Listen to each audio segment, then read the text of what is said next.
আমি বিভিন্ন সময় গাছ উপহার দিয়ে থাকি, এমনকি নবজাতক শিশুকেও আমি গাছ উপহার দিয়ে থাকি।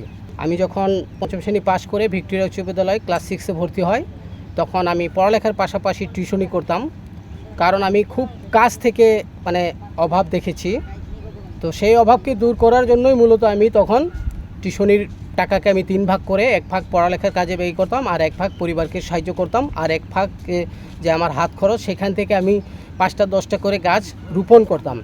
পর্যায়ক্রমে আমি যখন ক্লাস 9-এ উঠি 1997 সালে, তখন আমি কবিগুরু রবীন্দ্রনাথ ঠাকুরের বৃক্ষবন্দনা কবিতাটি পড়ি, এবং আমার ঐচ্ছিক বিষয় ছিল কৃষি শিক্ষা। সেখানে রাস্তার পাশে বনায়ন কর্মসূচি, পুকুর পাড়ে বনায়ন কর্মসূচি, যে বৃক্ষের যে গুরুত্বগুলো তুলে ধরা হয়েছে, সেখান থেকে আমি অনুপ্রাণিত হই।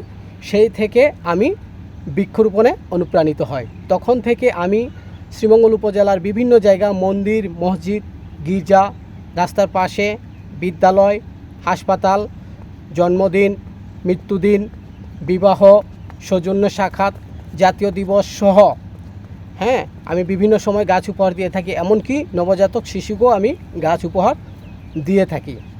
এখন বর্তমান যে জলবায়ুর পরিবর্তন প্রভাবের কারণে যে পৃথিবীর তাপমাত্রা দিন দিন বাড়ছে, আর এই তাপমাত্রা বৃদ্ধির কারণে আজকে যে বিশ্ব জলবায়ু পরিবর্তন হয়ে যাচ্ছে, অসময়ে প্রাকৃতিক দুর্যোগ দেখা দিচ্ছে, যে ঝড়, অধিক বৃষ্টি, বজ্রপাত, ভূমিধস, যে বিভিন্ন প্রাকৃতিক দুর্যোগ দেখা দিচ্ছে।